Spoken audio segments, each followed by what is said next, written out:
Kita awali Bapak-bapak dan Ibu sekalian terkait dengan materi manajemen energi ISO 50001 ya. Nah, kenapa sih kita perlu manajemen energi ya? Salah satu yang melatar belakangi sebenarnya adalah pertama munculnya revolusi industri. Jadi dengan adanya revolusi industri ya, dulu awalnya dimulai abad ke-18, siapa yang memulai? Yaitu adalah para ilmuwan-ilmuwan yang ada di barat ya. James Watts dan teman-temannya dengan melakukan pengembangan mesin uap ya, yang tadinya menggunakan mesin manusia, binatang, mulai digantikan pakai mesin. Nah, ini efeknya luar biasa. Upaya James Watt diperbarui abad 19. Mulai ditemukannya listrik. Nah, dengan ditemukannya listrik, mesin uap mulai tergeser. Yang tadinya menjadi primadona sekarang digantikan dengan menggunakan mesin-mesin listrik ya. Kontrolnya yang tadinya masih pakai hidrolik, pneumatik ya, sekarang mulai digantikan pakai kontrol-kontrol magnetic kontaktor dan lain sebagainya. Nah, perkembangan industri terus berkembang pada abad 20. Mulai muncul namanya revolusi industri 3.0. Cirinya apa? Cirinya adalah dengan penemuan komponen-komponen elektronika sehingga memunculkan perkembangan di bidang automation, computer, and electronics. Mulai muncul kontrol elektronik ya, baik analog, digital, PLC, DCS, SCADA, dan lain sebagainya. Nah, yang terakhir sekarang ini kita memasuki revolusi industri 4.0. Nah, ini perkembangannya luar biasa di revolusi industri 4.0 ya, dengan berbagai macam ciri khas ya. Ada cyber physical system, ada Internet of Things, ada machine learning, ada artificial intelligence, dan lain sebagainya. Nah, ini mempengaruhi terhadap bagaimana pengelolaan energi itu ya. Nah, kenapa kita perlu melakukan manajemen energi? Ya, kenapa sih kita perlu melakukan manajemen energi? Salah satu alasannya ya kita karena hidup di dunia ya Pak ya. Kalau kita hidup di surga ya nggak perlu manajemen. Karena yang melakukan manajemen itu Tuhan. Manajemen Tuhan itu sempurna, kun fayakun. Kalau kita butuh apa ya akan tersedia. Kita nggak perlu manajemen. Nah, kenapa kita perlu manajemen? Ya karena sumber daya kita itu terbatas. Kalau sumber daya kita tidak terbatas ya kita nggak perlu memanage ya. Paham ini Ibu Bella ya, Pak Aji, Pak Heru ya. Jadi karena sumber daya kita terbatas, maka ya ini perlu kita manage. Nah, terkait dengan keterbatasan sumber daya, di satu sisi konsumsi energi makin lama makin meningkat. Harga energi makin lama makin mahal ya. Harga batu bara itu fluktuatif, tapi kecenderungannya naik. Harga listrik gimana Ibu Bella? Kecenderungannya naik ya. Harga BBM cenderungannya naik. Nggak ada harga energi turun ya. Kalau turun cuma sementara aja. Apalagi ada perang Ukraina-Rusia. Apalagi ini ada perang di Timur Tengah. Israel, Palestina sekarang merembet ke Lebanon. Ini kalau Iran mulai ikut-ikutan, Irak mulai ikut-ikutan, Saudi nanti ikut-ikutan, harga energi bisa sangat ekstrim ya. Nah, era energi murah ini sudah berlalu. Zaman dulu energi kita murah sekali ya Bapak Ibu ya. 1 liter bensin zaman dulu mungkin berapa ratus. Sekarang udah berapa puluh ribu ya. Nah, yang berikutnya adalah bagaimana di dalam melakukan manajemen energi kita itu perlu apa? Melakukan pengurangan konsumsi energi. Karena energi yang kita gunakan semakin lama makin besar, ini juga menimbulkan dampak. Berupa apa? Emisi karbon, CO2. Nah, sehingga akibatnya apa? Ya pemanasan global. Ini kalau di gerobokan gimana? Sekarang panas atau dingin ini? Mbak Bella? Panas sekali, Pak. Panas sekali ya. Kalau di Cilacap gimana nih Pak Aji? Sama Pak, panas juga Pak. Panas juga. Nah, ini akibat dari apa? Emisi gas buang. Apalagi ya kan energi-energi yang kita gunakan kebanyakan bersumber dari apa? Fosil ya, sehingga menimbulkan emisi gas buang ya. Nah, maka di sini ya pemerintah mulai melakukan pengaturan terkait dengan efisiensi energi, terutama ini untuk BUMN nih. Swasta juga ya. Kalau swasta nggak efisien ya nggak bisa kompetitif ya. Nggak bisa kompetisi dengan perusahaan-perusahaan asing, perusahaan-perusahaan BUMN dan lain sebagainya. Dan kenyataannya sampai dengan sekarang banyak perusahaan belum mampu mengurangi konsumsi energi. Sehingga di sini perlu ada ya pendekatan sistemik dalam melakukan pengelolaan energi ini. Nah, ke depan ini juga akan muncul salah satu fenomena yang sangat spektakuler yaitu berupa apa? Energi krisis. Ini selalu mengancam krisis energi ini. Ya, kalau di Indonesia dengan pemakaian BBM yang semakin meningkat sementara sumur-sumur minyak kita itu makin lama makin menipis. Ya, maka akan suatu saat kita akan menghadapi itu, ya. Nah, sekarang kita bahas apa sih yang dimaksud dengan energi?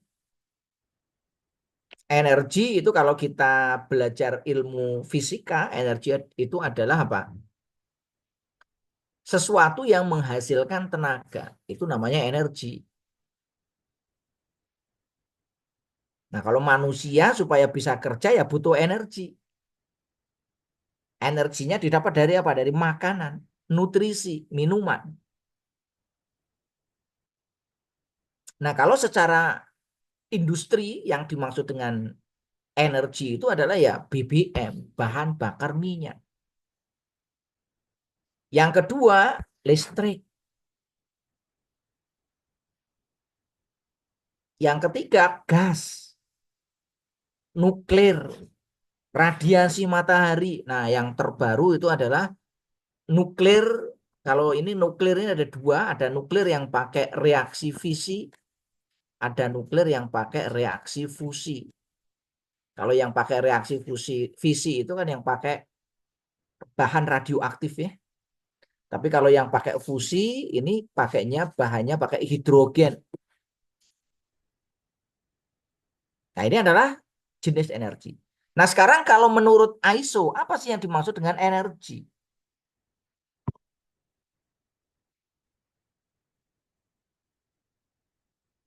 Energi itu adalah sesuatu yang dapat menghasilkan tenaga. Maka menurut ISO yang dimaksud dengan energi itu apa? Yang pertama energi listrik. Yang kedua BBM. Yang ketiga uap, ya, panas, air, udara bertekanan, dan media-media lainnya yang bisa menghasilkan tenaga. Nah, ini adalah konsep dari energi, ya. Nah, energi ya bentuknya banyak ya. Ya kalau yang dikelola di pembangkit ya energi listrik ya. Kalau PLTU ya nanti berarti dia mengkonversi dari apa? Energi uap. Uap dihasilkan dari boiler ya. Boiler dilakukan proses perebusan air. Air dibakar dengan batu bara yang dicampur dengan oksigen ya. Nah, ini adalah terkait dengan konsep energi. Nah, kalau kita lihat bentuk energi apa saja bentuknya? Ya. Nah, tadi sudah kita bahas sedikit ya tentang bentuk-bentuk energi. Apa bentuk energi itu? Yang pertama itu energi dalam bentuk panas. Kalau di tempatnya Mbak Bella, apa yang dibutuhkan energinya? Panas dibutuhkan enggak?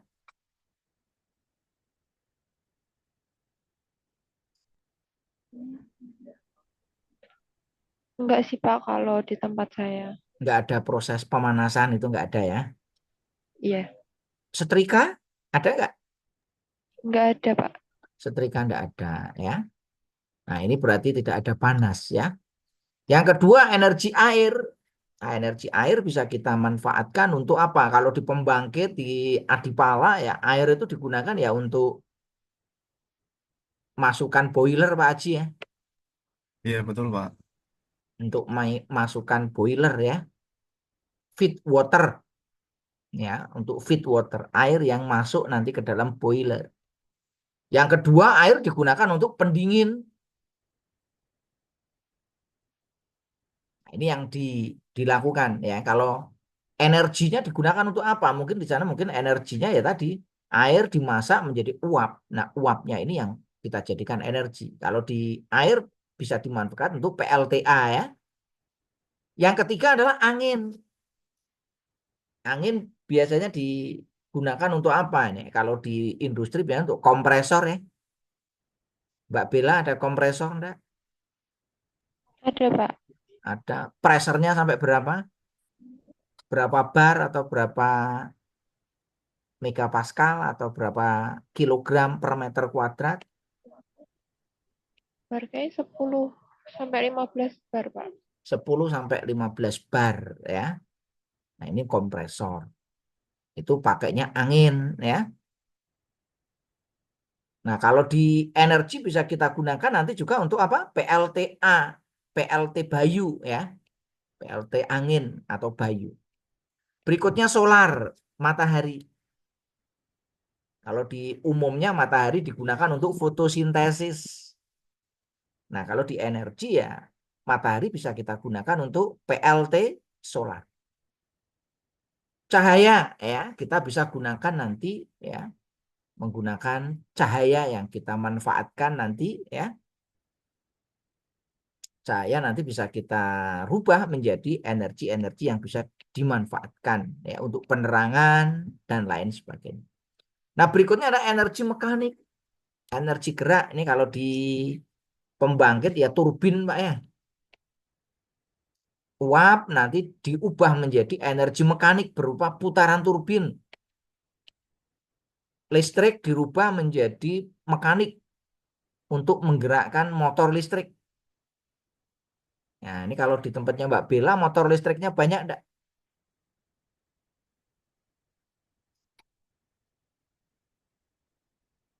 Iya, Pak.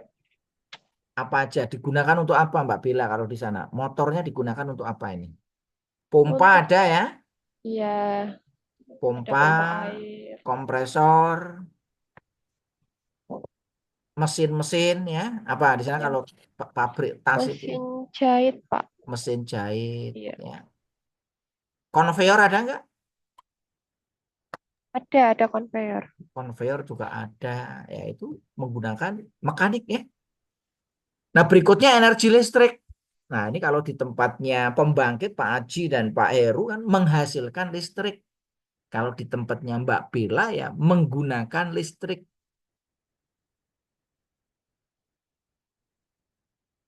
Kalau tempatnya Pak Heru menghasilkan listrik ya menggunakan tadi ya PLTU ya. Kalau di tempatnya Mbak Bella pakai listrik aja ya. Dari PLN nanti menggunakan tegangan menengah, dari tegangan menengah diturunkan menjadi tegangan rendah oleh trafo. Nah, oleh trafo nanti didistribusikan untuk peralatan-peralatan tadi, untuk penerangan, untuk ini dan lain sebagainya. Nah, yang ketiga itu adalah energi nuklir ya. Ini beberapa bentuk dari energi. Nah, terkait dengan energi ya menurut ilmu fisika ya, yang pertama sifat dari energi itu adalah dia bersifat kekal. Energi itu tidak bisa dirubah dan tidak bisa dimusnahkan. Jadi manusia sampai dengan sekarang tidak dapat menciptakan energi, juga tidak bisa memusnahkan energi karena energi itu siklus. Ini teori fisika ya Bapak Ibu ya. Paham ya? Beda dengan tadi ya, dengan barang, tas, manusia bisa menciptakan ya. Jilbab, bisa menciptakan, kacamata bisa, tapi energi tidak bisa. Tempatnya Pak Haji walaupun pembangkit energi listrik itu tidak menciptakan ya Pak Haji ya, hanya mengubah. Ini bedanya ya. Nah yang berikutnya, energi hanya bisa diubah dari satu bentuk ke bentuk lain. Energi uap diubah jadi putaran turbin. Putaran turbin nanti diubah menjadi listrik. Listrik dirubah menjadi cahaya. Listrik dirubah jadi mekanik lagi. Dan seterusnya. Nah, energi ini merupakan sumber utama dalam kehidupan. Tanpa energi ya dunia ini akan apa? Akan fana ya. Tidak akan terbentuk. Nah, energi sifatnya ada yang bisa diperbarui dan ada yang tidak dapat diperbarui. Maksudnya tidak dapat diperbarui ya pembaruannya itu butuh waktu yang sangat lama ya. Sebenarnya bisa juga, cuma waktunya sangat lama ya terkait dengan energi. Nah, sekarang kalau kita lihat sumber energi yang ada di dunia ini. Jadi sumber energi terbesar itu ada di mana Bapak Ibu sekalian? Ada di BBM, bahan bakar minyak, batu bara, dan gas. Berapa persen angkanya? 85%. Jadi sampai dengan saat ini di dunia ini kebanyakan masih menggunakan energi berbasis pada BBM. Yang nomor 2 apa di sini? Nuklir, 6%. Oh, air ya, air 7%. Ya.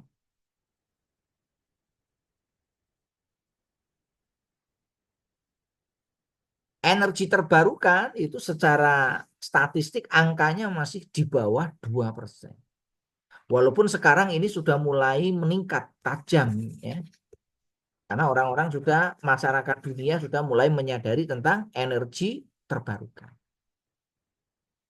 Nah, sekarang kalau kita bicara tentang pertumbuhan penggunaan energi ya, itu rata-rata per tahun 3%. Alhamdulillah kalau di Indonesia jauh lebih besar dari 3%.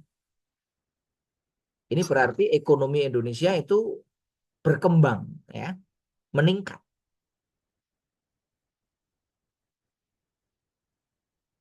Nah, ini yang perlu kita pahami juga ya. Ini kalau di Indonesia kan roadmap energi ke depan ya. Ini kan untuk roadmap energi ya memperbanyak renewable, menurunkan energi yang non renewable. Sehingga sekarang yang paling banyak didorong itu kan listrik ya. Kendaraan nanti akan digeser dari BBM digeser ke kendaraan listrik atau hybrid ya. Yang kedua dari kompor minyak ya, kompor gas itu nanti akan digeser ke penggunaan listrik. Nah, listriknya nanti akan digeser ya dari yang konvensional itu menjadi renewable. Sehingga ke depan ya kayak PLTU nanti akan digeser menggunakan pembangkit-pembangkit renewable. 2050 Indonesia sudah harus mempensiunkan semua PLTU nih nanti ya. Targetnya seperti itu. Apakah Indonesia mampu tanpa PLTU? Ya sekarang belum.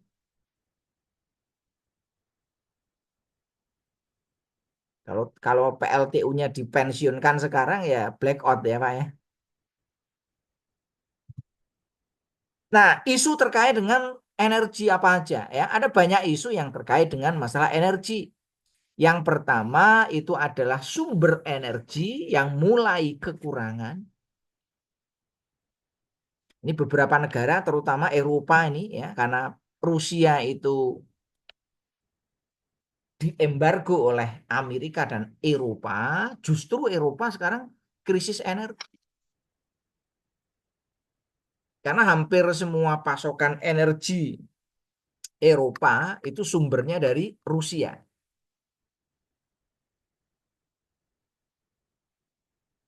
Yang kedua adalah keterbatasan cadangan. Dulu Indonesia cadangan batu baranya luar biasa.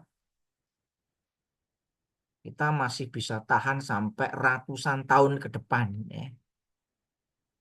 Minyak kita diperkirakan bisa sampai, tapi karena penggunaan energi kita luar biasa, maka keterbatasan cadangan ini menjadi masalah.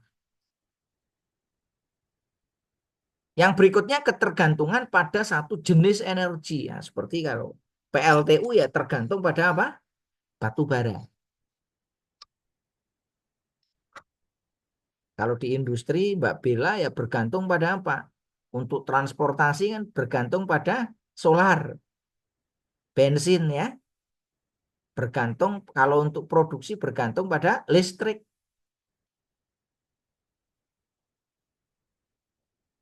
Nah, yang kedua itu adalah konsumsi energi. Sumber energinya cenderungnya menurun, konsumsi pertumbuhan energinya justru naik. Ini yang jadi masalah. Rasio kelistrikannya rendah, konsumsi energi per kapitanya rendah, tapi pertumbuhan konsumsi energinya tinggi. Jadi tidak merata ya. Intensitas energinya tinggi dan elastisitas energinya juga tinggi. Ini yang menjadi karakteristik dari konsumsi energi ya.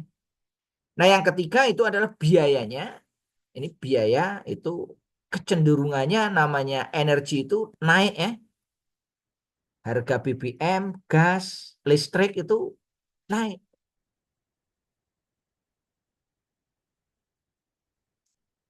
Karena apa? Ya karena memang semakin langka, permintaannya semakin tinggi. Mau tidak mau pemerintah harus memberikan subsidi supaya harganya bisa terjangkau. Listrik sekarang disubsidi, BBM disubsidi. Nah, ini menjadi satu masalah. Ya. Nah, yang berikutnya adalah yang keempat, isu lingkungan. Ya, terkait dengan pemanasan global, emisi gas ruang kaca, ya. Yang berikutnya perubahan iklim. Ini yang sering menjadi diskusi-diskusi para pengambil kebijakan terkait dengan bagaimana pemanfaatan energi di masa mendatang.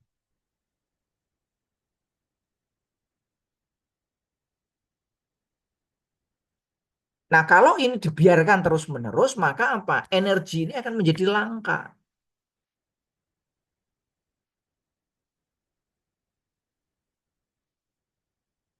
Nah, kalau energinya langka, apa yang terjadi? Ya, nah ini efek-efeknya di sini.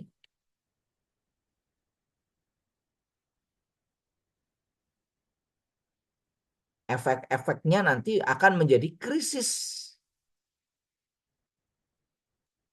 Kita akan sulit mendapatkan makanan, harga makanan akan naik, ya. Air bersih juga nanti akan semakin sulit.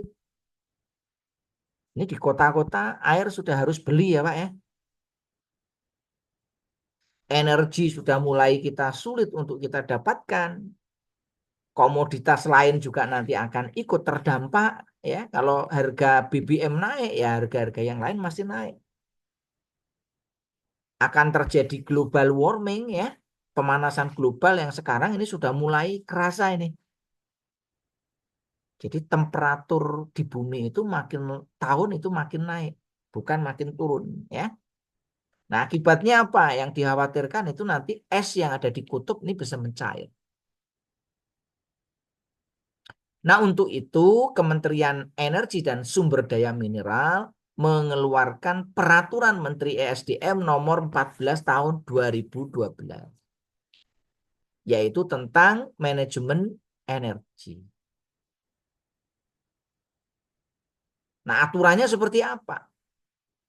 Industri dengan penggunaan energi lebih dari 6.000 ton oil ekuivalen wajib menerapkan sistem manajemen energi, ya.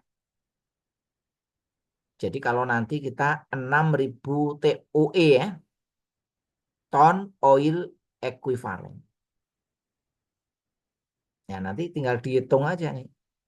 Perusahaannya Mbak Bella itu kira-kira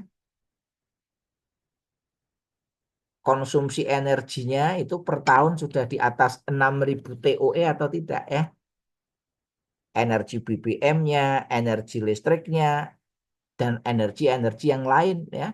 Kalau di atas itu ya nanti wajib menerapkan sistem manajemen energi.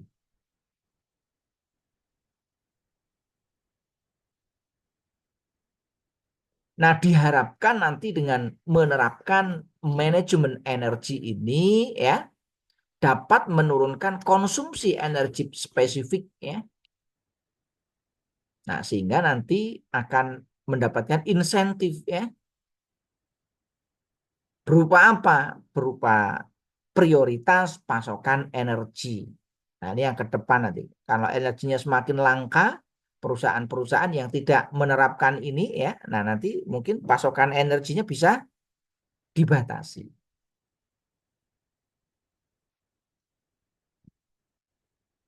Nah, kalau kita lihat kebijakan energi pemerintah ya,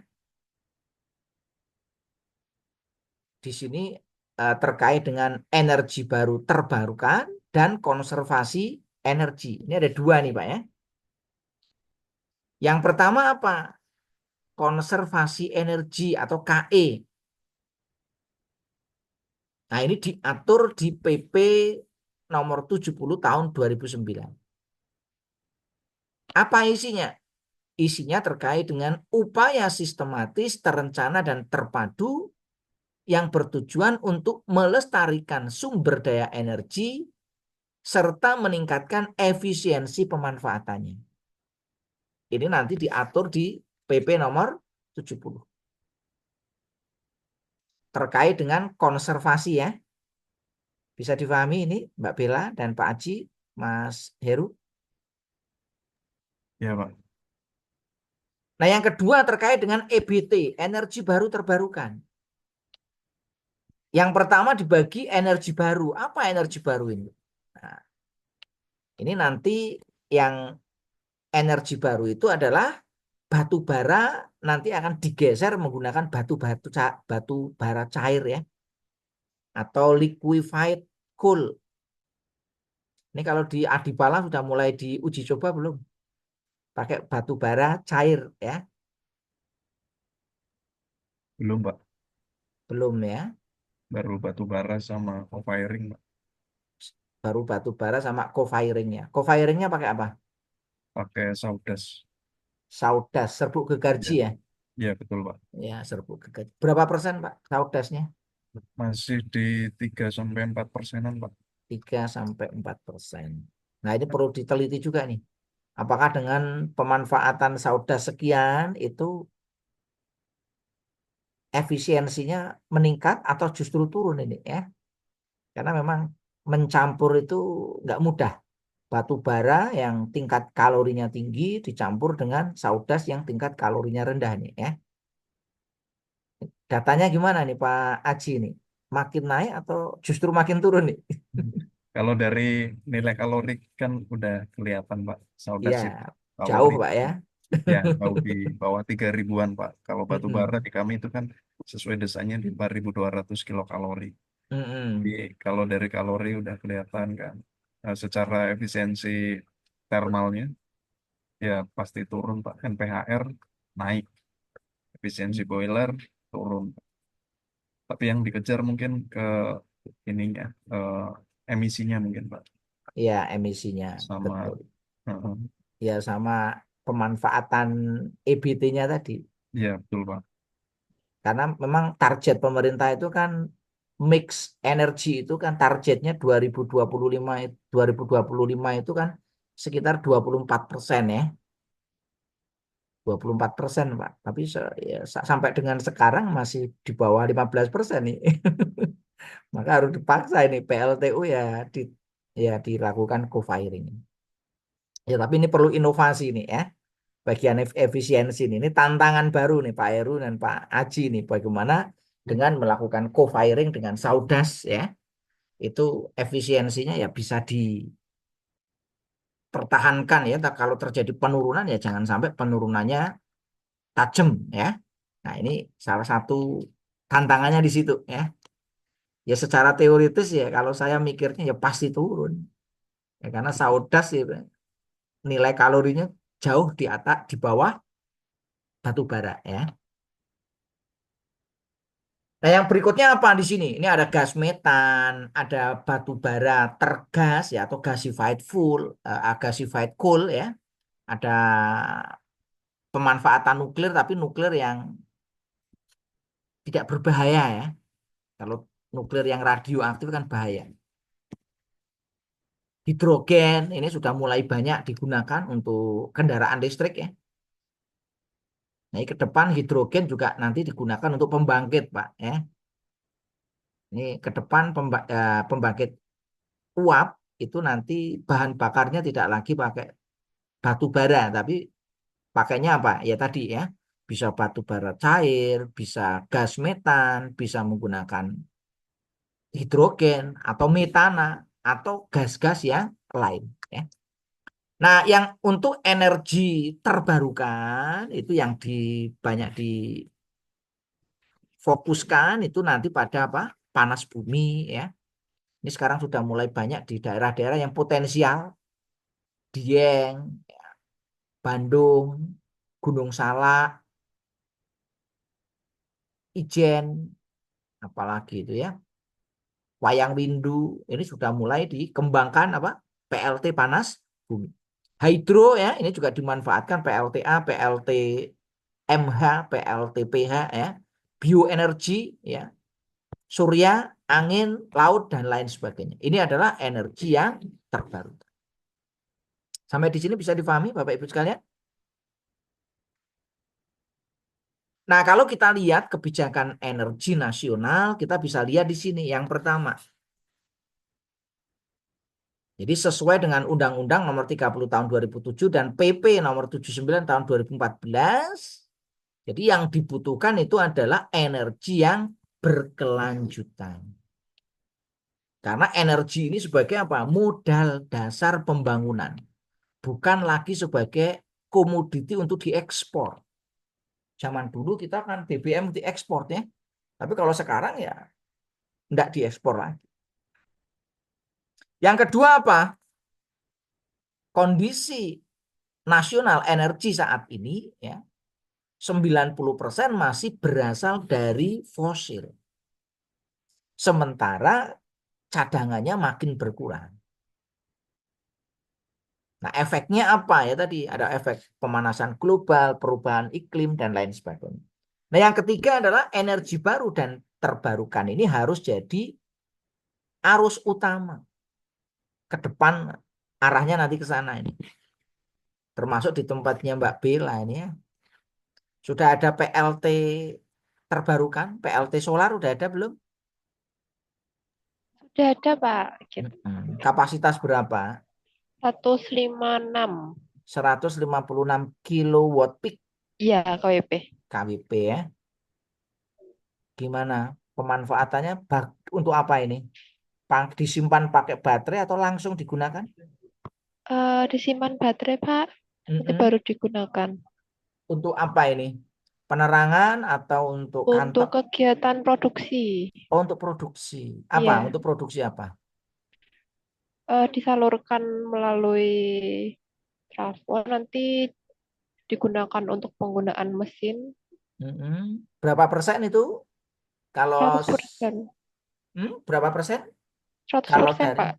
Seluruhnya. oh seluruhnya digunakan. Enggak maksudnya berarti berapa persen dari totalnya sebelum pakai itu full pakai PLN ya. Iya, betul. Setelah pakai itu berapa yang pakai? Berapa presentasinya berapa? PLTS-nya. Kalau tadi 866 ini 100 ya berarti 1/8 ya. Iya, 8. 12% ya. Ada rencana mau nambah? Iya, kita rencana nambah di tahun depan, Pak, 1.591 KWP. Wah, mantap ini ya. 1.500 mungkin Tapi nggak usah. nunggu kuota, ya nunggu kuota dari PLN dulu. Hmm. Oke ya. Nah, di sini potensi EWP itu sangat melimpah di Indonesia ya, terutama panas ini ya, solar cell. Nah, ini yang namanya EBT itu tidak akan pernah habis, energi matahari nggak akan habis ya. Bersih, ramah lingkungan, nggak ada polusi kan. PLTS nggak ada polusi ya Mbak ya. PLTS ada polusinya nggak Mbak? Nggak ada ya. Nah, Nggak ada polusi sehingga tidak menimbulkan apa? Pemanasan global ya. Nah, yang keempat ini ya, di satu sisi itu ada juga konsumsi energi yang boros sehingga perlu untuk melakukan konservasi. Ini budaya hemat energi ini masih belum baik ya. Kadang-kadang kita nggak dipakai itu kan pokoknya nyalakan ya lampu itu pokoknya siang malam kadang-kadang nggak dimatikan. Nah, ini adalah budaya ya, makanya ini penting. Nah, terkait dengan pengelolaan energi, payung hukumnya di sini ya. Ini payung hukum terkait dengan undang-undang ya, yaitu Undang-Undang Nomor 30 Tahun 2007 tentang energi, 30 Tahun 2009 tentang ketenagalistrikan, Undang-Undang Nomor 21 Tahun 2014 tentang panas bumi. Nah, dari sini nanti diturunkan menjadi peraturan pemerintah tentang konservasi energi, yang ini tentang kebijakan energi nasional. Apa yang dimaksud dengan konservasi energi? Nah, ini tadi di apa namanya? Di soal banyak saya keluarkan di situ ya. Jadi konservasi energi adalah apa? Upaya untuk meningkatkan efisiensi.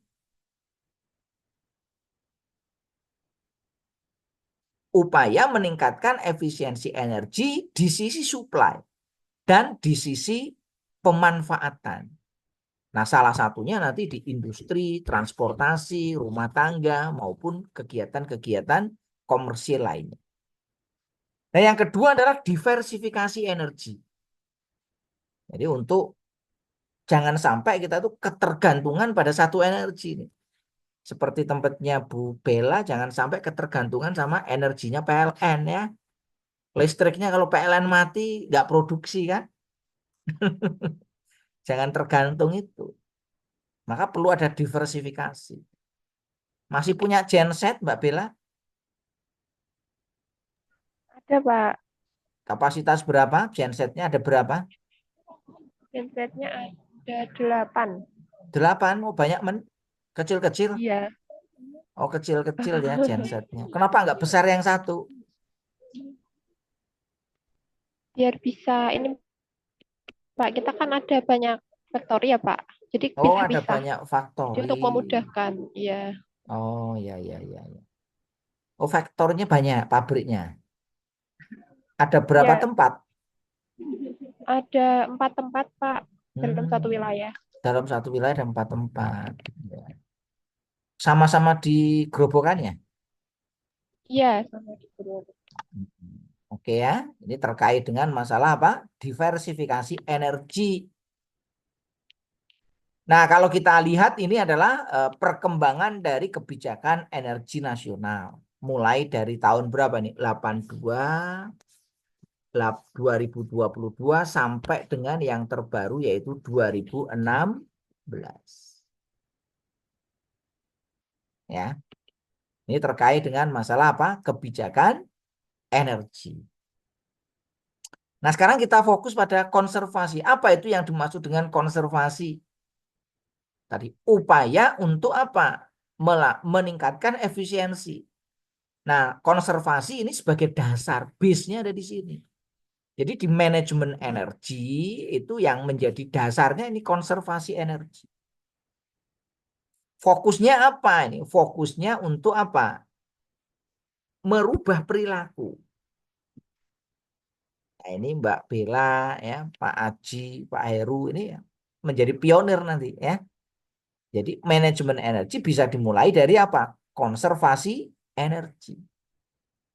Bagaimana kita itu nanti di dalam menggunakan energi. Gimana Mbak Bella kalau di sana sudah baik untuk perilakunya? Eh, baik, Pak. Sudah baik ya. Nah, Ya. ini penting dia ya. Nanti kalau untuk ruang ya diukur intensitasnya berapa. Termasuk kalau ruang itu didesain supaya nanti tidak banyak menggunakan lampu ya. Nah, ini perilaku kita efisien ya. Karena yang namanya konservasi energi bisa dilakukan tanpa biaya. Nah, ini yang menjadi dasar nih. Kalau saya buat kerucutnya, ini konservasi itu ada di bawah. Di tengahnya nanti ada efisiensi, yang di paling ujungnya ada nanti pengembangan energi renewable. Ini terkait dengan konservasi. Nah, programnya apa? Ya, ada banyak nih yang bisa dilakukan nih ya. Nah, monggo nanti ya Pak Heru, Pak Aji, programnya yang di sana udah dibuat apa, Pak?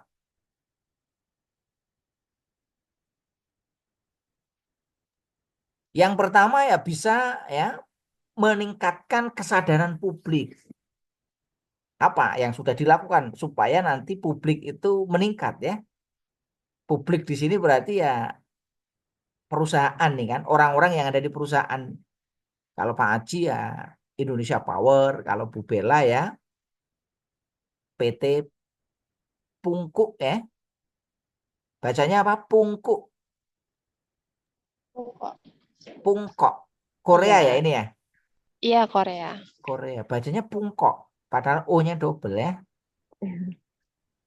Ya.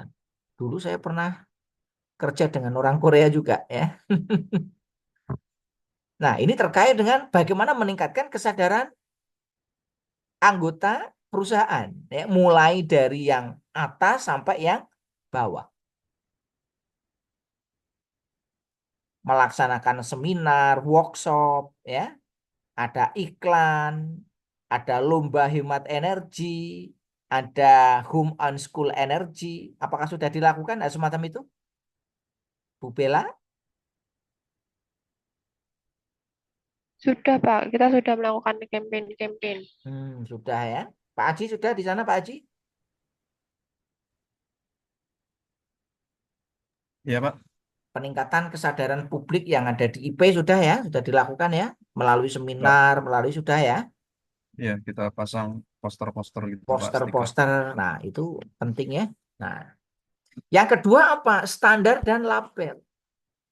Nah, ini harus buat standar ya. Penerapan minimum energy performance standar atau MEPS ya.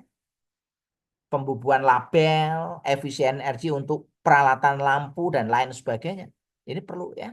Yang berikutnya ada target-target untuk menurunkan apa? Intensitas energi. Berapa persen per tahun? Penurunan emisi berapa juta ton per tahun ya.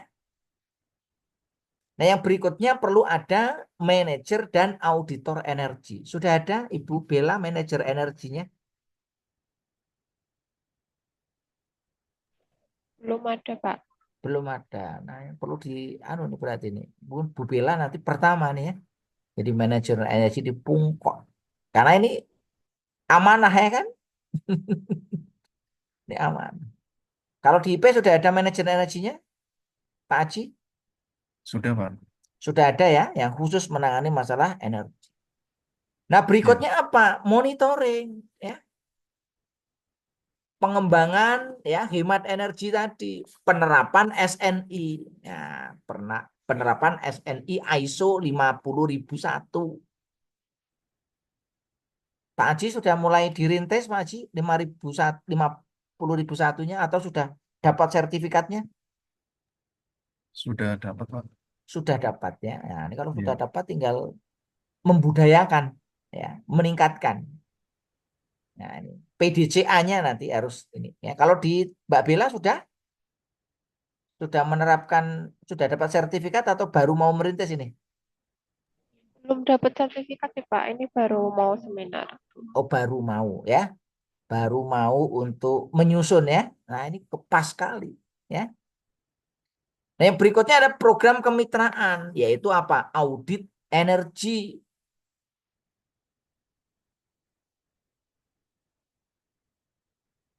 Ya, yang berikutnya memahami tentang regulasi. Ini terkait dengan program-program konservasi energi. Nah, ini contoh ya kampanye hemat energi. Saya kira sudah dilakukan semua ya. Matikan lampu saat keluar ruangan, matikan AC saat ruangan tidak digunakan, matikan tele. Ini masuk dalam konservasi. Tanpa biaya toh. Hanya modalnya ngeprint aja ya.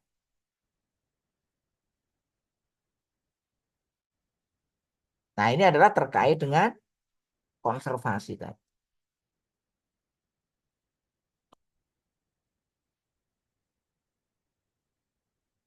Nah, yang berikutnya terkait dengan penggunaan energi di industri. Nah, karena industri itu kan paling banyak yang menggunakan energi itu kan industri ya. BBM yang paling banyak industri. Masyarakat itu ya nggak terlalu. Listrik yang paling banyak industri. Karena satu industri itu mungkin bisa satu pembangkit sendiri kan. Kalau industri-industri yang besar ya, misalkan industri yang besar kalau di Jawa itu kan seperti kalau di Jawa Barat itu kan Cilegon itu misalkan PT Chandra Asri ya. Itu pemakaian energinya besar. Asahimas ya, petrokimia, petrokimia Gresik, semen Gresik ya, Maspion, Panasonic yang pemanfaatan energi besar ya. Bio Farma, Sari Husada, Nestle itu yang pemanfaatan energinya besar. Kalau di luar Jawa ya smelter ya, pabrik smelter itu satu pembangkit untuk suplai satu pabrik saja. Karena pemanfaatan energinya sangat besar. Nah, kalau kita lihat di sini penggunaan energi untuk industri berkontribusi secara global. 40% dari total penggunaan listrik itu adalah industri.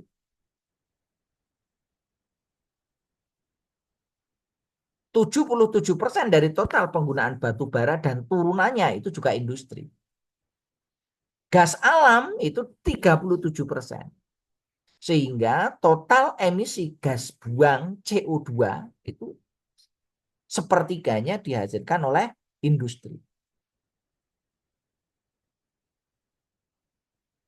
Nah, sehingga di sini fokus untuk manajemen industri itu ya salah satunya di industri. Kenapa kok industri itu dibuat aturan-aturan untuk menerapkan itu? Karena kalau industri bisa menurunkan itu dampaknya luar biasa dibanding kalau hanya masyarakat. Nanti tetap ke depan ya masyarakat nanti juga perlu ya untuk di. Nah, sekarang kita bahas tentang masalah standar manajemen ISO 50001. Apa yang dimaksud dengan sistem manajemen energi atau disingkat sebagai NMS? Maksudnya yaitu untuk membuat organisasi menetapkan sistem dan proses yang diperlukan untuk meningkatkan kinerja energinya.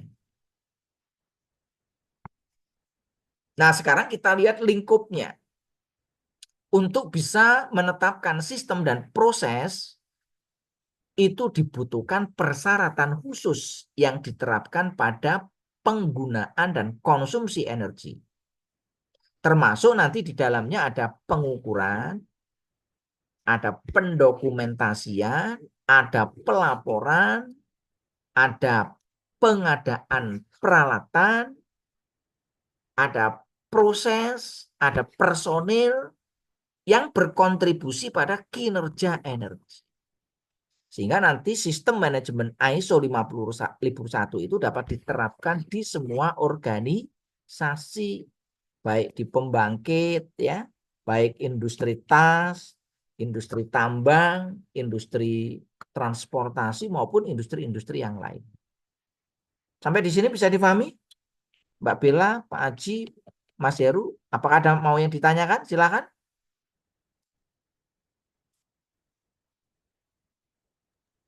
Mau Sejauh ini tadi Izin paham, Pak Pak. Ali? Ya, Lanjut, Pak. silakan. Monggo. yang terkait slide sebelumnya, Pak, itu kan tadi dikatakan industri menopang sepertiga dari total emisi CO2 ya, Pak. Iya, betul. Kalau 2/3-nya itu dari apa, Pak? 2/3-nya kalau CO2 kan kebanyakan ini kan transportasi.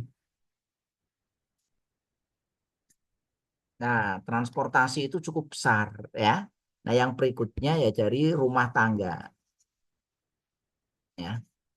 Jadi kalau sepertiga itu industri ya. Dari transportasi itu juga cukup besar ya. Mungkin dari transportasi itu lebih dari sepertiga ya. Baik transportasi darat, udara, laut ya. Nah, ini banyak menyumbang dari situ. Nah, yang berikutnya dari CO2 yang dikeluarkan oleh proses-proses yang ada di rumah tangga serta proses-proses lainnya ya.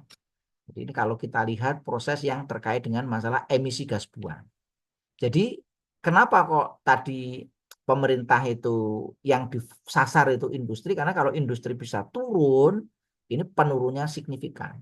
Nah, kalau untuk masalah transportasi kan kebanyakan umum ya. Walaupun transportasi ada juga yang dimiliki oleh industri ya. Ya, yang berikutnya rumah tangga. Kalau rumah tangga agak kompleks ya.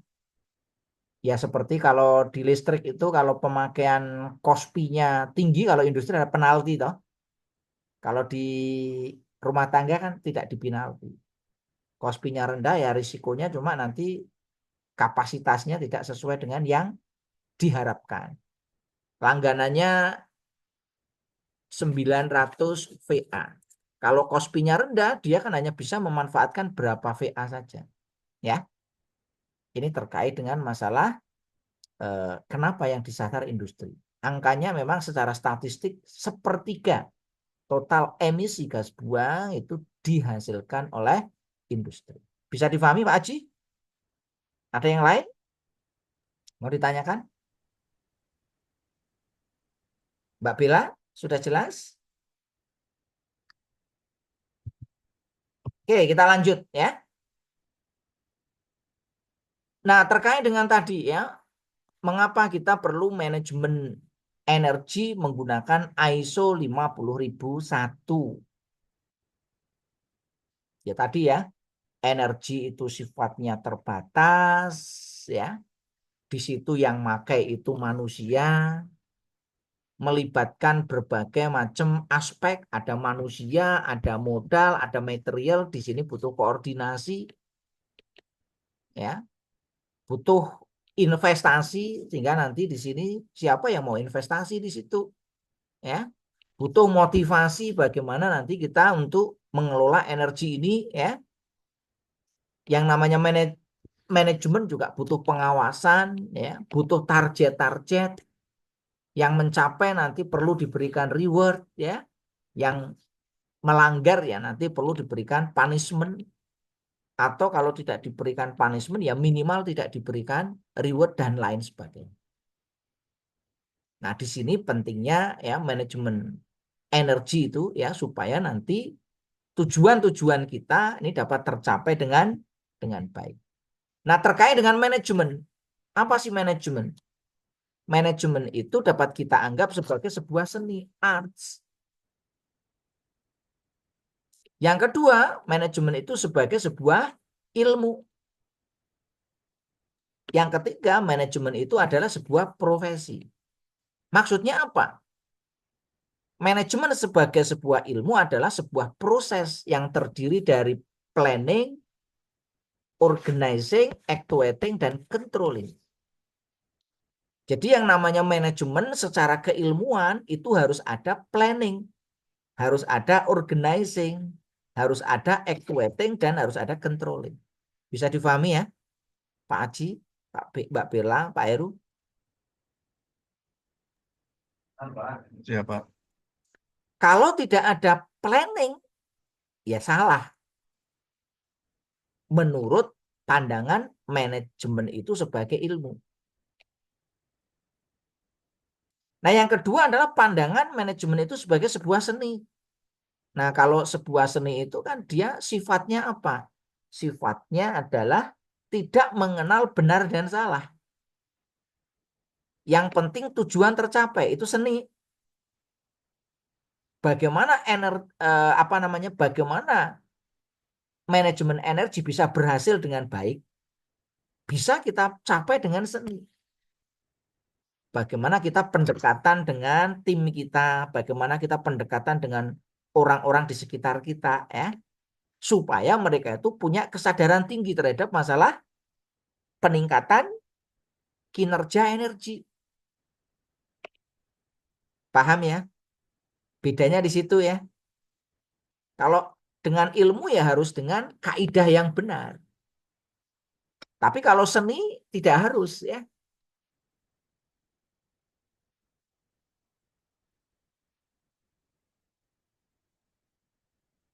Nah, yang ketiga, manajemen itu dapat dianggap sebagai sebuah profesi. Sehingga muncul gelarnya, posisinya manajer, direktur. Ini profesinya. CEO, nama-nama lain ya. Superintendent, presiden, direktur, dan lain sebagainya. Nah, ini berkaitan dengan tingkatan-tingkatan dalam pengelolaan yang ada di perusahaan. Itu namanya profesi. Nah, ketiga ini ya perlu kita pahami ya. Nah, manajemen energi perlu menggunakan standar yang jelas. Salah satunya adalah ISO 50001. Kenapa 50001 ini banyak dipakai? Yang pertama karena dia memberikan strategi pengelolaan untuk apa? Meningkatkan efisiensi, mengurangi biaya, memperbaiki kinerja, dan mengintegrasikan kinerja energi ke dalam aktivitas manajemen. Nah, salah satu tolok ukurnya nanti apa? Energi performance atau kinerja dari energi yang kita bisa ukur dari yang pertama adalah apa? Energi efisiensinya, energi intensitasnya, energi use-nya, dan energi consumption. Nah, berikutnya juga bisa diukur dari faktor-faktor yang lain. Sampai di sini bisa difahami semuanya? Jadi, kenapa kita pakai ISO 50001 ya? Karena ISO itu adalah standar yang sudah established. Sudah banyak dipakai. Sudah terbukti ya. Dan ISO itu juga bisa memberikan reputasi.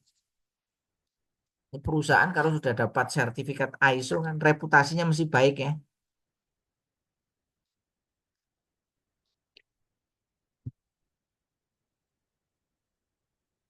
Nah, dengan ISO ya, dengan ISO 50001 ini membantu memperbaiki pemanfaatan aset yang dibutuhkan. Yang kedua, menyediakan sarana komunikasi dan transparansi dalam pengelolaan sumber energi. Mempromosikan perilaku dan praktik terbaik dan pengelolaan, dan membantu mengevaluasi. Nah, bentuknya nanti seperti apa? Nanti kita bahas bentuknya. Bentuknya dalam bentuk klausul.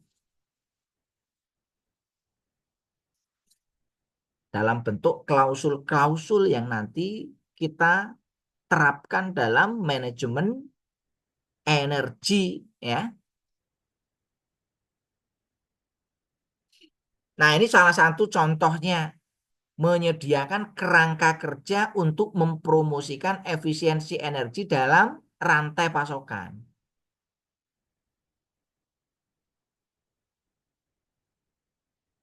Yang kedua, memfasilitasi peningkatan program pengurangan emisi gas rumah kaca. Yang ketiga, memungkinkan integrasi dengan sistem manajemen lainnya. Nah, contohnya ya seperti ini. Kita bisa lihat ya, dengan adanya sistem manajemen mutu di bidang energi ini, ya kita bisa memetakan, oh ternyata kebutuhan untuk lighting ya itu 15%. Untuk appliance, elektronik, dan lain sebagainya 15%. Untuk water heating sekian persen. Oh ternyata paling banyak di sini. Ini salah satu ya. Sehingga nanti kita bisa mengetahui ya data-data terkait dengan informasi yang kita gunakan. Nah, manfaatnya untuk apa? Kenapa kita menggunakan ini ya? Mesti ada manfaat. Nah, manfaat yang kita dapatkan ya banyak. Salah satunya ya menghemat uang, meningkatkan keandalan, produktivitas daya saingnya meningkat, menawarkan keuntungan finansial dan ekonomi, mengurangi risiko terhadap kenaikan, meningkatkan ketahanan terhadap suplai energi, dan lain sebagainya. Ada yang mengatakan sertifikasi ISO kan mahal ya. Kenapa di sini kok mendapatkan menghemat ya?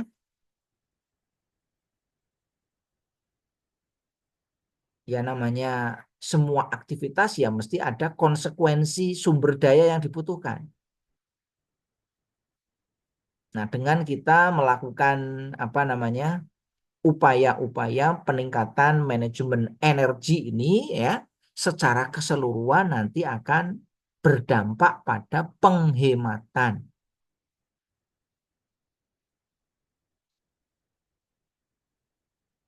Ini yang harus kita pahami ya.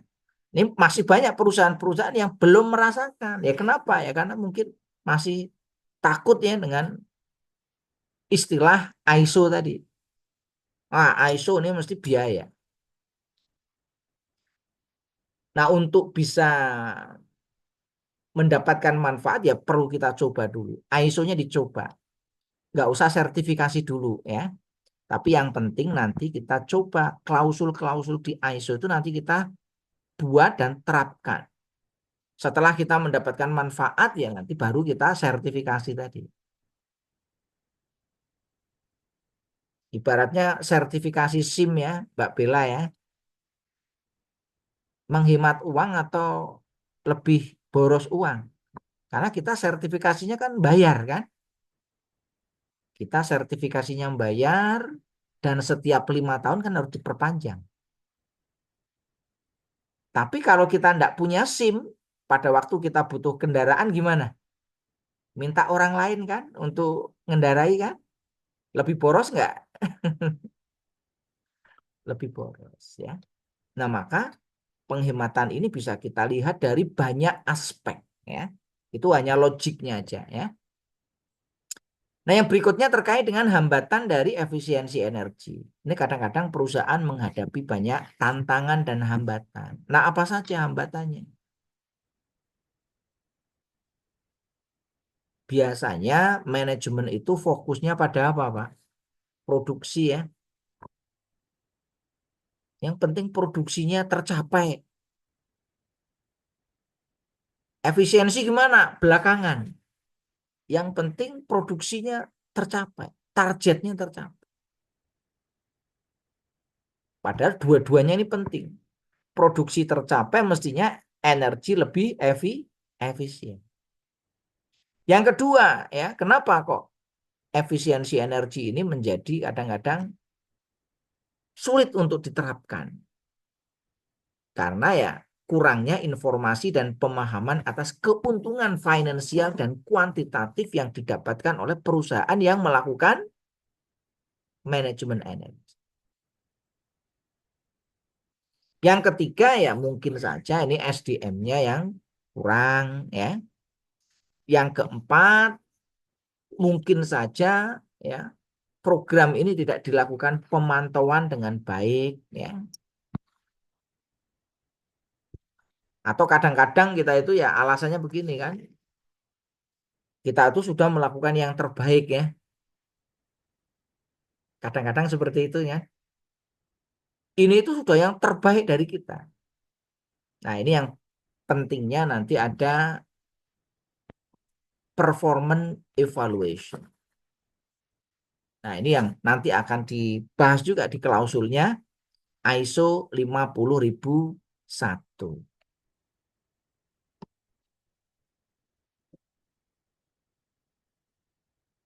Nah, yang berikutnya adalah hambatannya terkait dengan isu bahwa efisiensi energi itu tidak terintegrasi pada praktik operasional dan manajemen sehari-hari.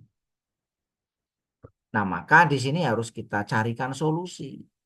Bagaimana nih manajemen puncak ini ikut terlibat dalam pengelolaan energi.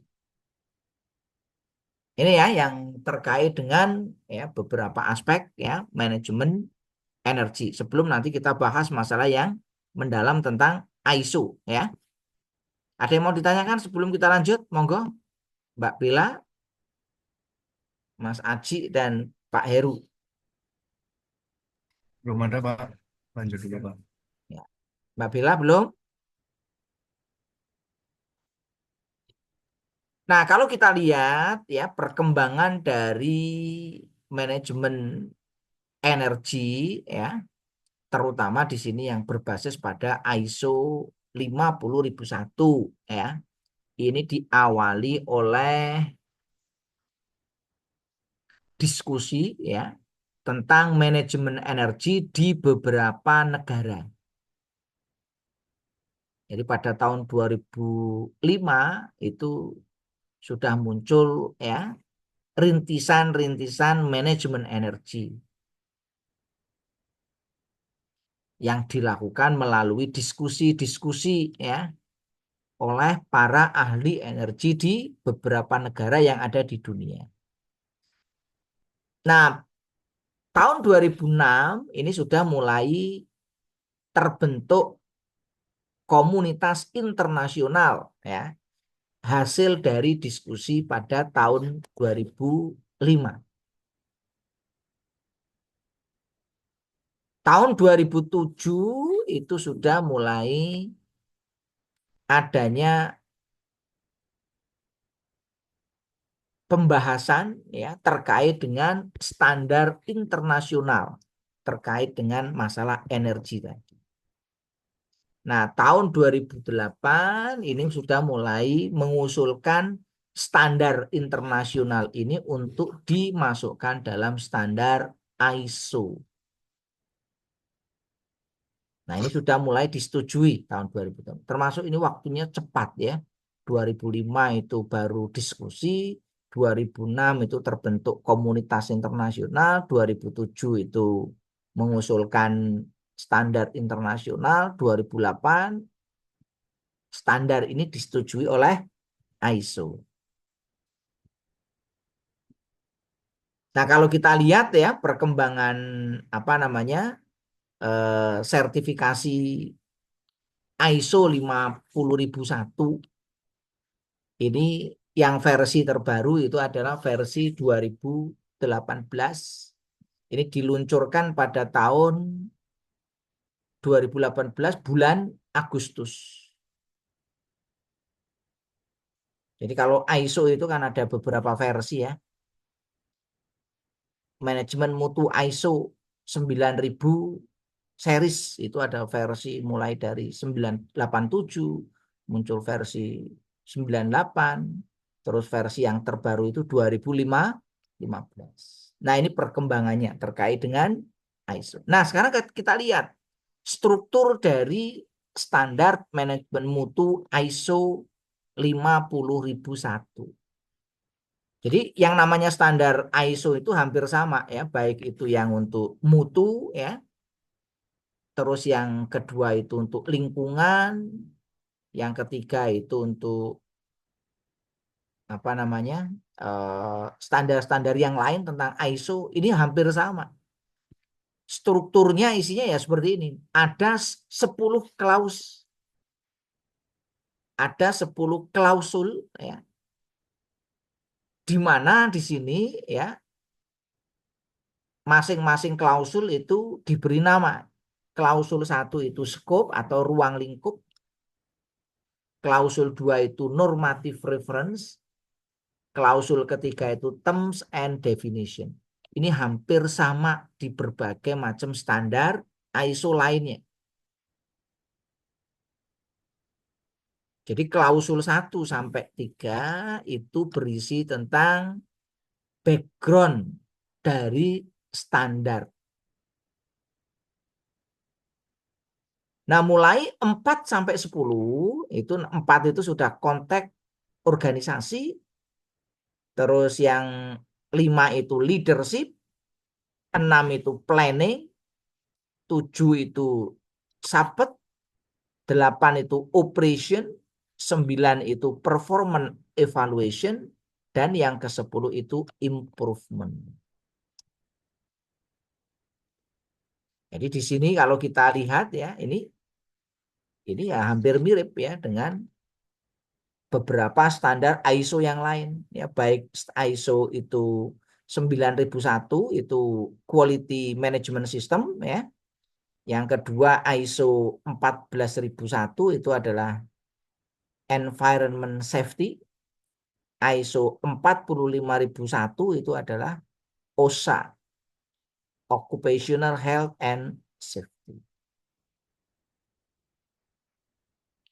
Sampai di sini bisa difahami? Jadi ini klausul-klausul yang nanti apabila kita ingin membuat ya kita harus membuat klausul-klausul di sini ya, dokumen-dokumen terkait dengan mulai dari awal klausul 1 sampai dengan klausul nomor 10.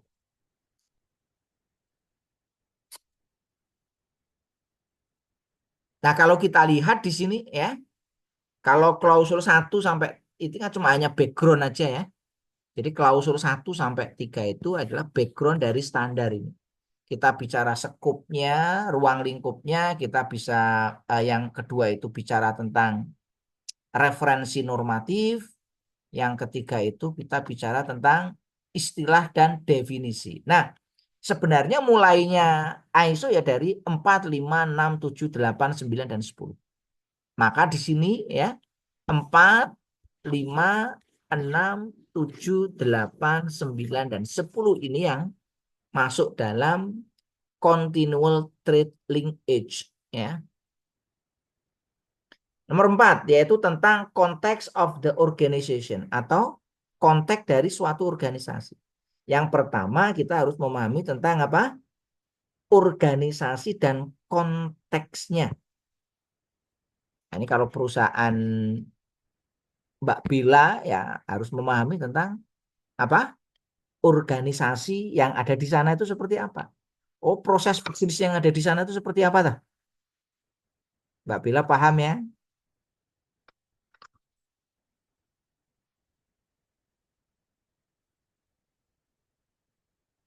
Yang kedua isinya apa? Understanding, pemahaman terkait the needs and expectation of interested parties ya.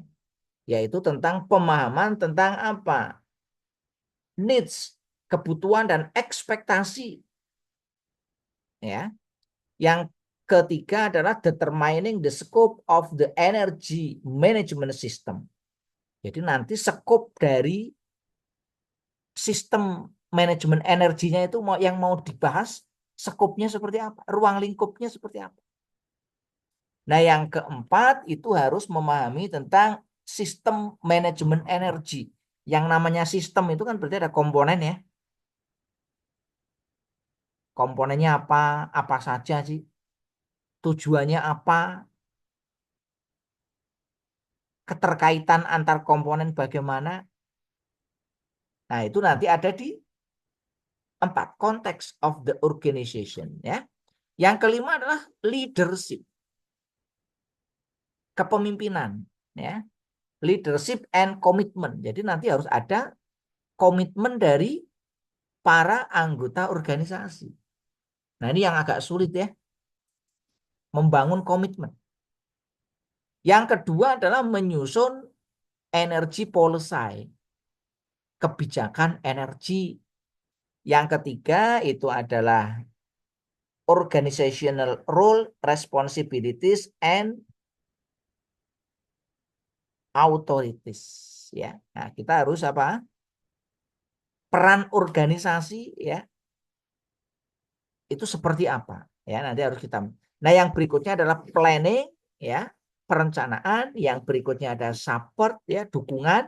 Yang kedelapan ada operation. Yang kesembilan ada performance evaluation dan yang ke-10 ada improvement. Ini klausul-klausul yang ada pada ISO 50001. Nah, kalau kita lihat di sini ya, di ISO 50001 itu yang pertama strukturnya menyatu. Jadi struktur tingkat tinggi yang memudahkan sertifikasi lebih lanjut terhadap standar lainnya. Yang kedua berkesinambungan.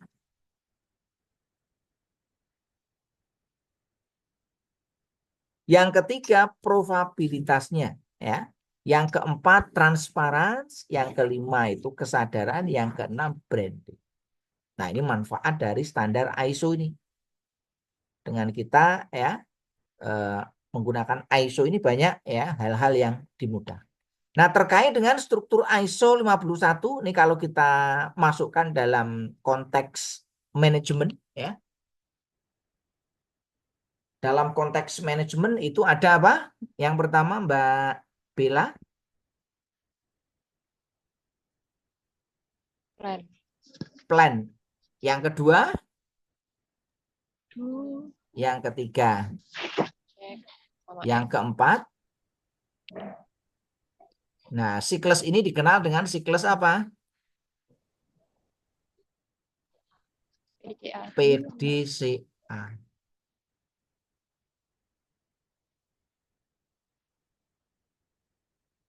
Nah, yang awal 1, 2, 3 ini masuknya adalah introduction. Scope, normative reference, term and definition itu masuknya dalam introduction. Nah, yang masuk plan itu adalah klausul nomor 4, 5, 6, dan 7. Bisa difahami Mbak Bella? Yang masuk plan itu berapa? 4, 5, 6, dan 4, 5, 6. 4, Bukan 5, 7 6. enggak, 4, 5, 6. Tujuhnya masuk do ya. Jadi context of the organization itu masuk plan ya. Understanding the organization and its context, understanding the need and expectation of interesting parties, dan berikutnya itu masuk di plan. Leadership isinya apa di situ? Leadership and commitment, energy policy, organizational responsibility, and authority. Itu yang masuk leadership. Yang ketiga planning. Action to address risk and opportunities. Yang kedua, objective, energy target, and planning to achieve them. Yang berikutnya, energy review. Yang 6.4, energy performance indicator. Yang ke-6 itu energy baseline.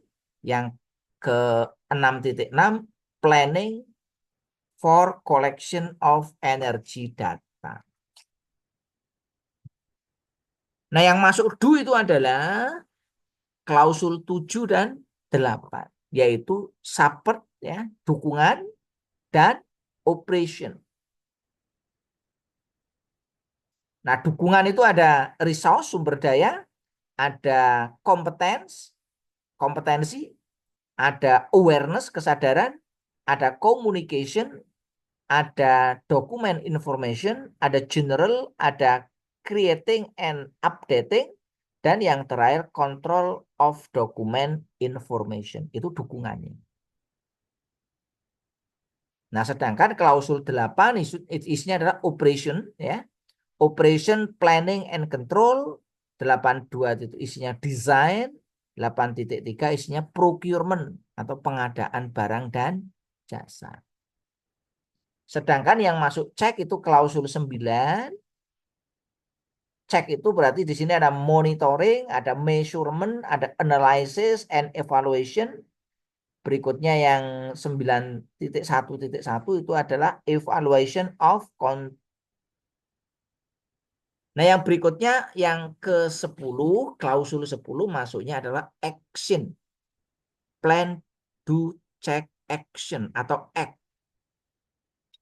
Nah, di sini klausul 10 namanya improvement.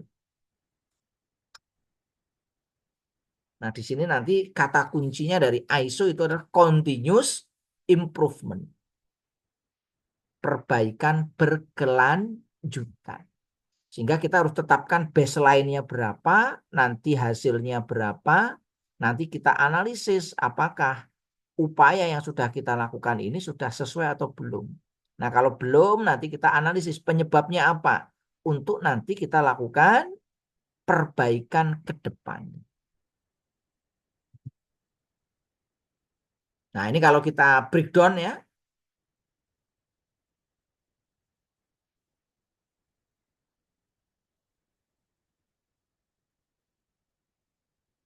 pada titik planning dan operation serta performance evaluation.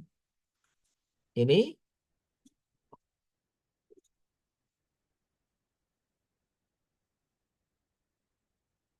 terkait dengan struktur dari manajemen energi itu tadi, ya. Nah, PDCA-nya arahnya begini. Dari plan,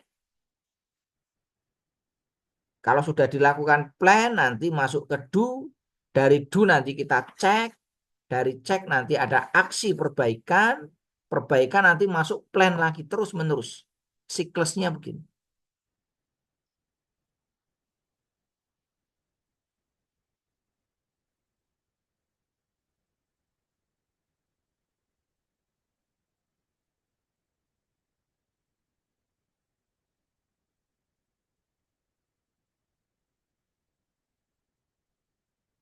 Nah, kalau kita lihat di klausul 4.1 ya.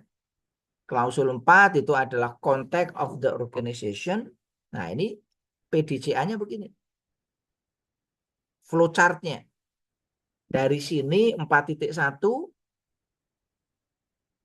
lanjut 4.2, lanjut 4.3, lanjut 4.4.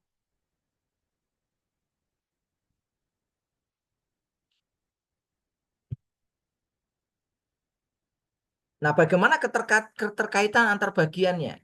Nah, ini yang terkait dengan bagian-bagian yang saling berkaitan. Ya, jadi organisasi itu, misalkan industri IP, ya dia yang terkait siapa? Ownernya siapa? Oh, IP itu ownernya PLN. Shareholdernya berapa aja? Siapa saja? Regulatory bodies-nya siapa? Pekerjanya juga pengaruh di situ, ya. Customer-nya, trade association-nya, ya, asosiasi pedagangnya, supplier-nya, certifier-nya, energy supplier, dan lain sebagainya. Kalau Mbak Bella ya nanti ya sama ya. Ini nanti bisa kita breakdown ya keterkaitannya.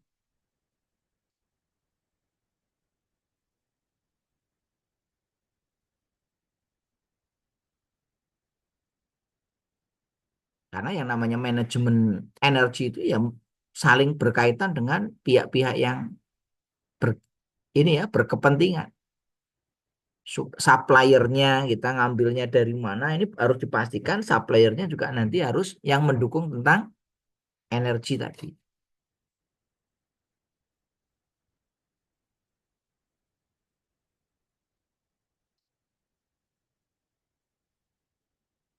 Supaya kita efisien, ya maka kita harus ya disuplai oleh perusahaan-perusahaan yang efisien juga, supplier kita.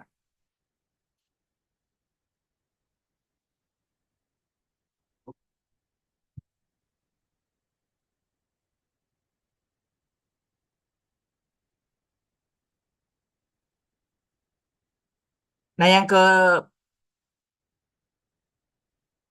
keempat, klausul keempat itu adalah planning ya.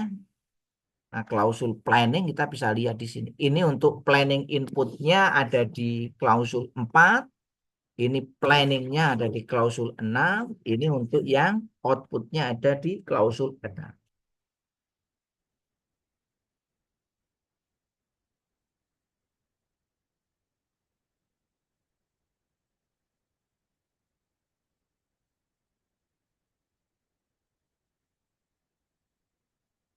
Nah, nanti di sini bisa dilihat dari internal and external issue,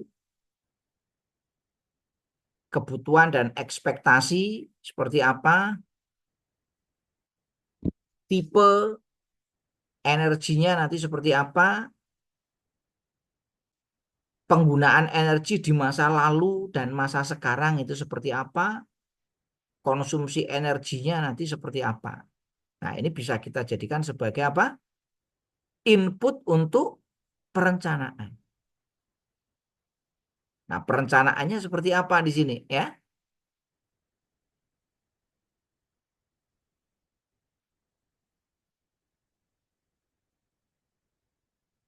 Yang pertama, identifikasi dari risiko dan peluang ya. Nanti perencanaan terkait dengan energy review berdasar pada konsumsi energi dan identifikasi peluang ya untuk meningkatkan kinerja energi. Nah, dari sini nanti bisa kita tetapkan dan prioritaskan ya. Nah, outputnya apa di sini? Outputnya adalah action untuk mengurangi risiko dan peluang di sini ya. Yang berikutnya di sini outputnya adalah energy use and consumption trendnya. Tren pemakaian energi kita itu seperti apa? Dari tahun ke tahun itu konsumsi energi kita itu naik atau turun atau stagnan. Yang berikutnya apa? Future energy use and consumption. Penggunaan energi di masa mendatang itu seperti apa ya? Berikutnya adalah untuk peluang perbaikan kinerja energi ada di mana saja ya. Nah, yang berikutnya tentang ini ya.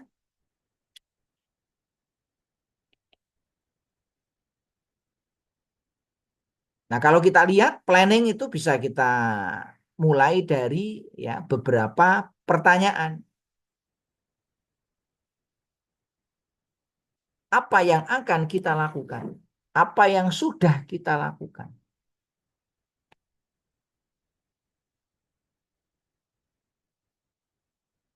Kebutuhan sumber daya apa yang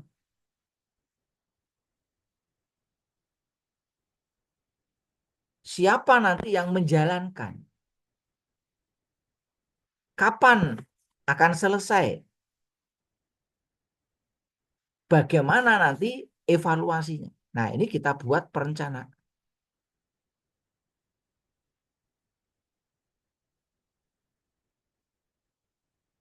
Dari pertanyaan-pertanyaan ini nanti kita buat perencanaan ya. Nah, terkait dengan improvement. Nah, improvement itu harus didasarkan pada apa? Hasil audit ya. Audit yang kita dapatkan nanti seperti apa?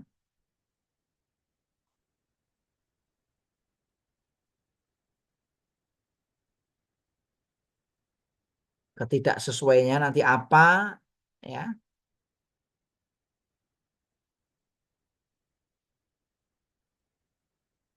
Nah, nanti dari sini bisa kita lakukan improvement. Misalkan kita kalau di penggunaan energi ya, energi apa? Energi bisa dari, kalau di pembangkit ya ada energi macam-macam ya.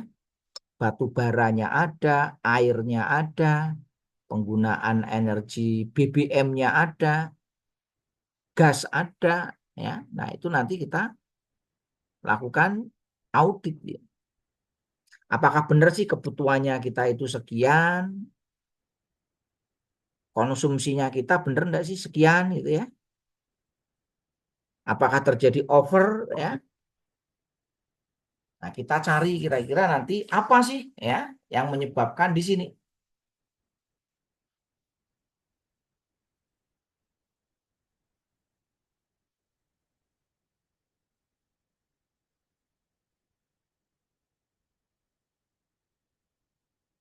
Nah, berikutnya terkait dengan apa? Istilah dalam manajemen energi ISO 50001.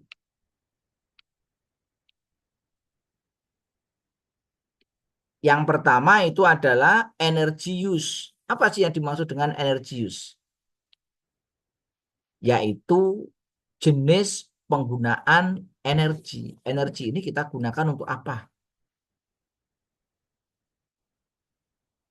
Apakah kita gunakan untuk penerangan, untuk ventilasi, untuk pemanasan, untuk pendinginan, ya, untuk transportasi, atau untuk proses produksi? Ini contohnya ya, penggunaan energi atau energy use.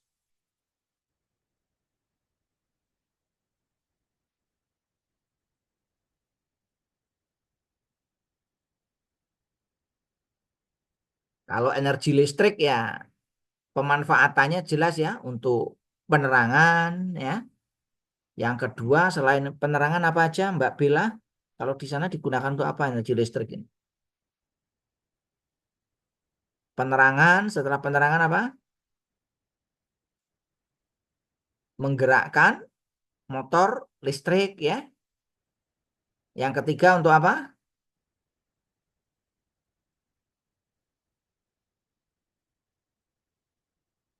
Catu daya peralatan office ya. Yang keempat ya untuk produksi ya. Yang kelima untuk pendingin mungkin kalau ada ya. Yang keenam itu untuk pemanas. Yang ketujuh untuk apa? Transportasi, mungkin ada alat transportasi yang pakai listrik ya. Dan lain sebagainya. Kalau energi gas digunakan untuk apa? Energi minyak digunakan untuk apa? Ya, ini yang terkait dengan energy use.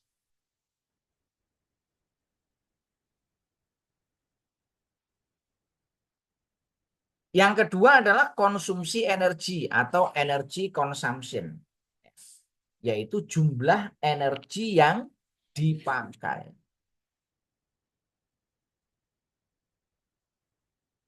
Untuk penerangan berapa ya? Berapa kWh? Untuk produksi berapa kWh? Untuk office berapa kWh?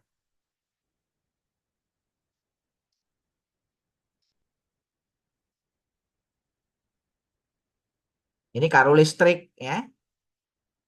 Kalau energi lainnya ya nanti pakai satuan yang berbeda.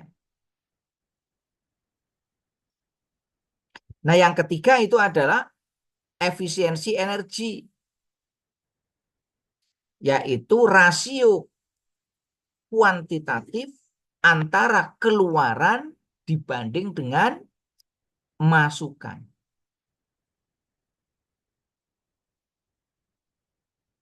Perbandingan antara apa? Output dibanding dengan input. Outputnya berapa? Inputnya berapa?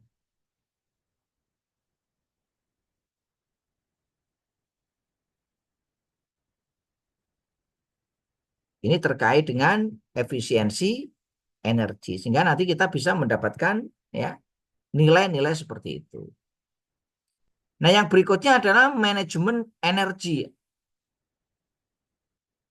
Tadi ya, manajemen itu berkaitan dengan serangkaian kegiatan yang saling berkaitan untuk menyusun sebuah kebijakan dan tujuan energi serta aktivitas dan prosedur untuk mencapai tujuan.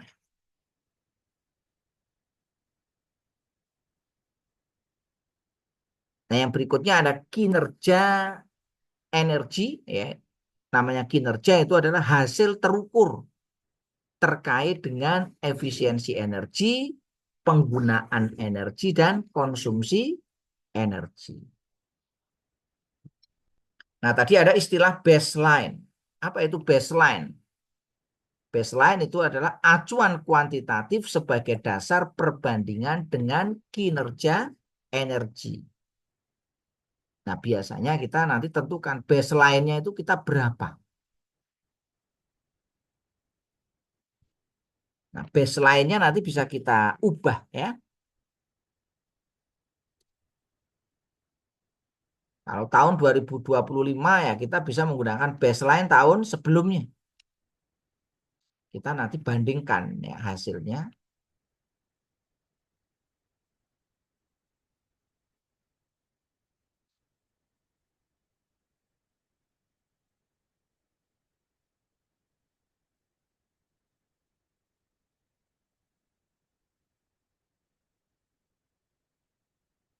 Oke, bisa difahami semuanya? Ada yang mau ditanyakan?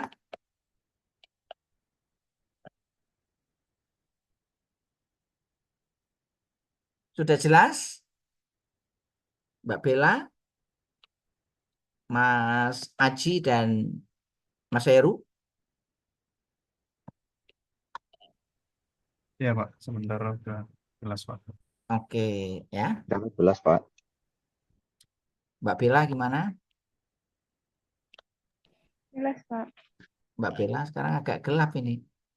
Iya, karena udah istirahat jadi dimatiin. Oh, Untuk kalau efisiensi kalau energi, Pak. Iya. nah, kalau udah istirahat dimatiin dan itu. Berarti ini mengganggu waktu istirahatnya Mbak Bella ini. Atau kita istirahat dulu? Kita istirahat dulu Kesepakatan ya. aja, Pak. Ah, Kan ah, kita tadi nggak ada coffee break, jadi ah, mungkin ah. bisa istirahat di jam 11.45 atau nanti jika sudah kesepakatan dengan tiga peserta mau Ya. diistirahatkan jam berapa lebih Oh ya, awal, ini kita nggak ada baik, break ya. nggak apa-apa. Ya Ya, udah kita istirahat nggak apa-apa ya. Ah, ah. oke. Kita Mau break. diistirahat Ah, ah. terlebih dahulu Iya. atau oke. Nah, ini Mbak Belanya sudah dimatikan nanti kasihan dia nanti, ya kan? Oke, Mm-mm. Oke ya, kita, kita lanjut nanti ya. oke, Pak Ali. Oke, kita istirahat terlebih dahulu. Nanti kita bergabung lagi di Zoom di pukul 1. Bagaimana, Pak Ali? Oke, siap. Ya, Mm-mm. nanti kita berkumpul lagi di Zoom ini di itu waktu Indonesia Barat. Selamat beristirahat Bapak dan Ibu sekalian. Oke. Oke, Pak.